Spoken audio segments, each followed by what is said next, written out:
जय जय दाता आनंद साईं, जय जय दाता आनंद साईं।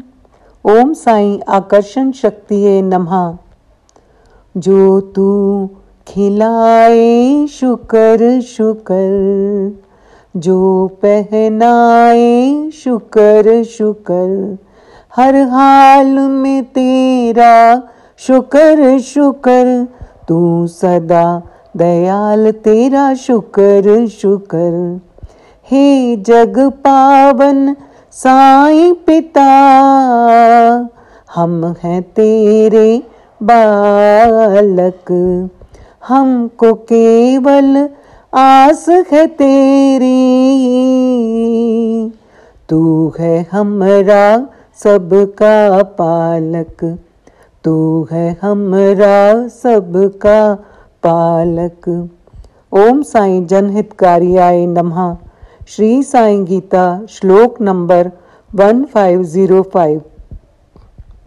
सदा ईश्वर के शुक्राने में रहना ही सच्ची भक्ति है। उनका हुक्म सबसे ऊपर होना चाहिए। हमेशा शुक्रगुजारी में रहना ही सच्ची साधना है। हमें अपनी मर्जी नहीं चलानी चाहिए। चाहे कितना भी दुख आए, तकलीफ आए, उस परमात्मा का शुक्र करना है। इससे हमें कर्म भोग में रियायत मिल जाती है। इस परम पिता श्री साईं सरकार की कृपा बरसने लगती है। हमारे कर्म भोग हमें खुशी खुशी भोगना चाहिए। हम अपनी प्यारी पतित पावनी साईं माँ के बच्चे हैं। हमको केवल उनका ही आधार है, क्योंकि वे ही सर्व जगत के पालनहार हैं। शुक्राना करने से क्या होता है, आपको एक किस्सा सुनाती हूँ। एक पक्षी था जो रेगिस्तान में रहता था। बहुत बीमार, पंखहीन, खाने पीने की भी मुश्किल थी। रहने को कोई आश्रय नहीं था। एक दिन एक कबूतर उधर से गुजर रहा था। उस दुखी पक्षी ने कबूतर को रोका और पूछा, कहाँ जा रहे हो? कबूतर ने उत्तर दिया, मैं स्वर्ग जा रहा हूँ। बीमार पक्षी ने कहा, कृपया मेरे लिए पूछो कि मेरी पीड़ा कब तक समाप्त हो जाएगी।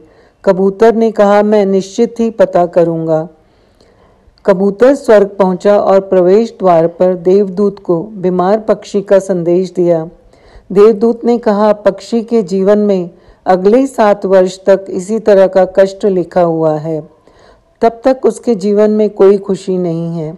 कबूतर ने कहा, जब बीमार पक्षी सुनेगा तो वो निराश हो जाएगा। आप इसके लिए कोई उपाय बता सकते हैं? देवदूत ने उत्तर दिया कि उससे कहो इस वाक्य को हमेशा भूलता रहे। इन सब के लिए भगवान तेरा लाख लाख शुक्र है। वापसी पर कबूतर ने बीमार पक्षी को देवदूत का संदेश दे दिया।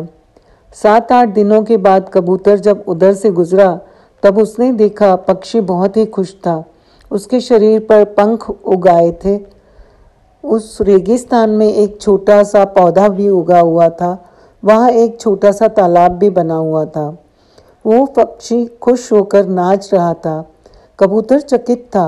वो देवदूत से मिलने पहुंचा और पूछा कि आपने तो 7 वर्ष का समय बताया था, लेकिन इतना ही कहा तो देवदूत ने उत्तर दिया कि हाँ, ये सच है कि पक्षी की जिंदगी में 7 साल तक कोई खुशी नहीं लिखी थी, लेकिन पक्षी ने हर स्थिति में इन सब के लिए भगवान से शुक्राना मांगा। बोल रहा था। इस कारण उसका जीवन 7-8 दिनों में ही बदल गया। जैसे कि जब वो उड़ नहीं सकता था तो उसने कहा, शुक्र है प्रभु। जब उसे प्यास लगी, उसे पानी नहीं मिला, तो भी उसने भगवान का शुक्र किया। जो भी स्थिति आई हो, शुक्राना दोहराता रहा। जब मैंने ये कहानी सुनी तो अपने जीवन में अपना लिया। काफ़ी बदलाव आया जीवन में। इसीलिए शुक्र करते रहो, निर्मल होते जाओगे। रूखी सूखी खाकर भी अपने साईं जी पालनहार का शुक्र करते जाओ। ओम साईं राम, जय साईं राम।